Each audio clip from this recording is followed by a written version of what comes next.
Alors écoutez bien, c'est peut-être... Vraiment, j'ai gardé le meilleur pour la fin, c'est pour ça que j'insiste pour finir. Ce que j'ai écrit là est tout à fait décisif. Si vous oubliez d'écrire ça dans votre RIC, on va avoir un sacré foutu problème. Hein. Alors, vous savez que en France ça veut dire libre, hein, normalement. En France, les riches, 9 milliardaires, ont acheté tous les journaux du pays. Je vous conseille de lire le bouquin de Laurent Mauduit, cofondateur de Mediapart, qui a écrit Main basse sur l'information. C'est bouleversant. J'ai une dizaine de bouquins sur la question. La mainmise des riches sur les moyens de notre information est littéralement catastrophique. Et dans ce contexte-là, avec un RIC, les riches ont les moyens de nous mettre la tête à l'envers et de nous amener à voter contre nos intérêts. Les riches, avec les journaux, puisque la télé ne s'alimente que par les... Je sais bien que plus personne ne lit les journaux, mais la télé ne s'alimente que par les journaux. Et donc, ce qu'il y a dans les journaux, vous le voyez passer à la télé. C'est ça l'impact terrible des journaux, c'est pas leur nombre de lecteurs, c'est le fait que par le biais de la télé, en fait, ils intoxiquent tout le monde. Et si vous mettez en place un RIC sans rendre les médias indépendants des riches, c'est super dangereux. Alors, il faut qu'on l'écrive. J'ai écrit une des modalités, mais il y en a une autre, je vais vous décrire juste après. C'est une des possibilités. L'opinion des citoyens doit être honnêtement et complètement éclairée en toutes circonstances. Dans ce but, tous les médias du pays. Alors vous savez que les médias, dans ma tête, c'est extensif. C'est bien sûr les journaux, les radios, les télés, mais pas que. C'est aussi les agences de presse, puisque l'AFP c'est privé, hein, vous savez. Les instituts de sondage, vous savez que les instituts de sondage c'est privé, c'est acheté par les riches. Hein, les riches ont acheté les instituts de sondage, donc c'est tout à fait catastrophique pour l'éclairage de l'opinion. Les instituts de sondage et statistiques. Donc quand je parle de médias, c'est tous les organes d'information doivent appartenir à leurs journalistes et employés du moment, un peu comme des scopes. Autrement dit, parce que pour être clair, je l'ai redit en d'autres mots, aucune personne physique ou morale ne peut acheter un média quel qu'il soit. Aucune personne physique ou morale ne peut acheter un média. C'est le programme du Conseil national de la résistance. Hein. Ça correspond au CNR, ça. Mais vous pensez bien que ce n'est pas les élus avec l'argent des banques qui vont l'écrire, ça. Hein. Jamais. Voilà, les élus n'écriront jamais ça. Il n'y a que nous pour écrire ça. Et ce n'est pas les journalistes salariés des banques ou des 9 milliardaires, là, ce n'est pas les journalistes qui vont... encore que... Ça... Bon, je ne suis pas sûr. À mon avis, ça devrait intéresser les journalistes. Hein. Les actuels propriétaires des médias doivent donc les céder gratuitement à leurs employés. La chambre des médias, tirée au sort, veille à l'application de ces règles et au dédommagement les plus justes. Ben oui, non mais je... Comme on est sur le terrain, moi j'ai vu samedi un homme mourir. C'est super, il y a le riz, il y a le machin, le truc. Mais en face, on a l'armée, la gendarmerie, on a les flics, on a les médias. Ouais, je sais bien ça, je sais bien ça. Mais la violence, je l'ai vu samedi, j'ai vu le mec qui était pris la grenade, je ne sais pas. Alors, c'est un rapport de force, quoi. Oui, mais... C'est quoi ton prénom? C'est quoi ton prénom? Comment? Roland? Je ne sais pas comment tu t'appelles. Christophe? Tristan, je suis d'accord avec ça, évidemment. Mais Tristan, les humains se bagarrent partout sur Terre contre les riches. Partout. Et partout, on s'insurge. Et partout, il y a un rapport de force terrible avec...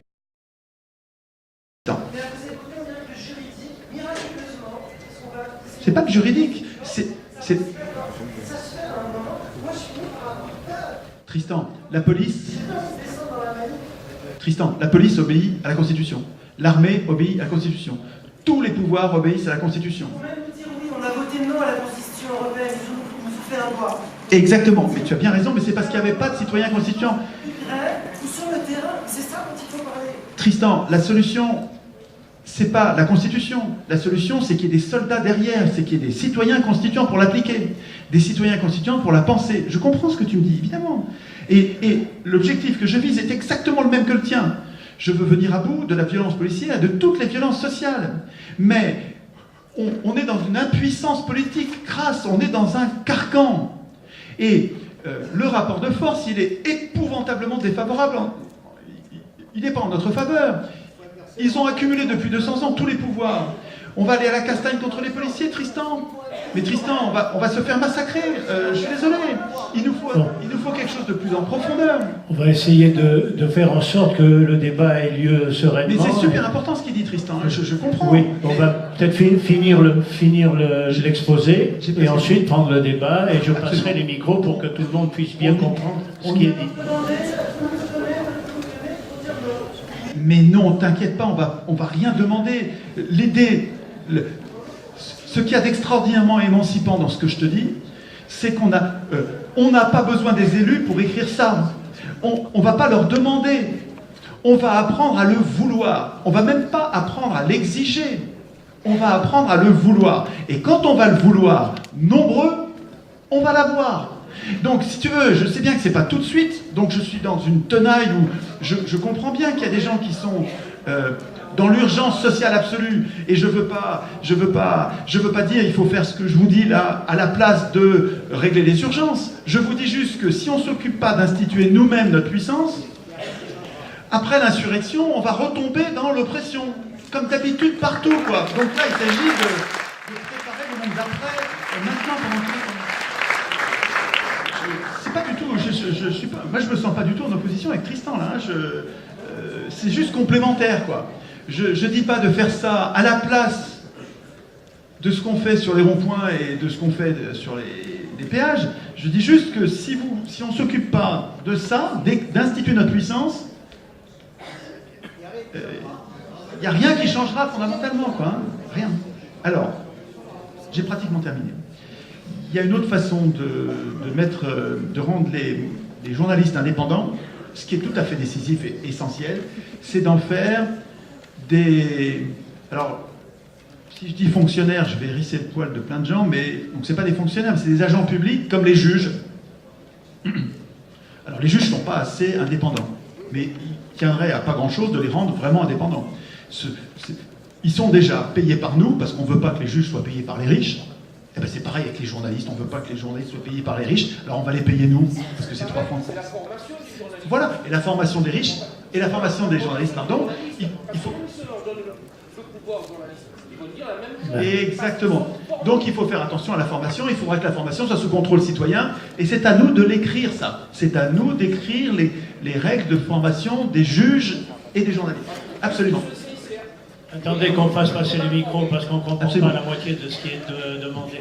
Bon, en tout cas, il y a une autre façon de rendre les journalistes indépendants, qu'en les rendant propriétaires de leurs médias. Ça peut être aussi en faisant des agents payés par nous, par les citoyens, et en les rendant institutionnellement indépendants de tous les autres pouvoirs. Avec quand même une chambre de contrôle tirée au sort qui permet de vérifier que les journalistes sont pas en train de devenir un pouvoir hors contrôle. Parce que il y a un danger. À chaque fois qu'il y a un pouvoir, il y a un danger d'abus de pouvoir. Et donc avec des chambres de contrôle dédiées, à mon avis, on limite beaucoup le problème. Dernier point, j'ai pratiquement terminé. Il faut que vous écriviez vos alinéas sur la force, sur les garde-fous et sur la force de votre RIC. Alors, force contraignante automatique et absence d'organes de contrôle. Une fois l'initiative populaire votée à la majorité, la Chambre des référendums contrôle l'honnêteté des scrutins, ça c'est quand même on peut faire, mais ensuite elle doit déclarer la décision prise sans qu'aucun organe ne puisse s'opposer à la volonté populaire. Ça, si vous ne l'écrivez pas, si vous laissez les élus l'écrire, ils vont vous mettre en travers. Vous avez un référendum d'initiative populaire, mais pas en matière fiscale, pas en matière de traité, pas en matière de ceci, de cela. Ils vont vous limiter votre souveraineté. À vous de réfléchir. Peut-être que vous avez envie de limiter votre souveraineté. Vous êtes souverain pour limiter votre souveraineté si ça vous chante. À mon avis, c'est le processus constituant qui doit être démocratique. Et si vous avez peur de vous-même au point d'avoir peur d'une souveraineté pleine et entière, ben vous êtes légitime à dire « je ne veux pas une souveraineté entière ». Mais c'est à vous de le faire. Ce n'est pas aux élus de le décider. Ensuite, dernier point, super important, une décision prise par RIC est supérieure à toute autre norme, règlement, c'est-à-dire toutes les lois prises par le gouvernement, ce qui est une dinguerie. Moi, je supprimerai les règlements, qui est une confusion des pouvoirs scandaleuse. Toutes les tyrannies passent par c'est le gouvernement qui écrive des lois, les règlements, c'est des lois écrites par le gouvernement, c'est tout à fait scandaleux, mais enfin bon, pour l'instant, il y a des règlements, et donc une décision prise par RIC va bien sûr être au-dessus des règlements, au-dessus des lois, au-dessus de la Constitution et au-dessus des traités. En France, pays des hommes libres, le peuple est souverain, vraiment. Bon, c'est un chantier.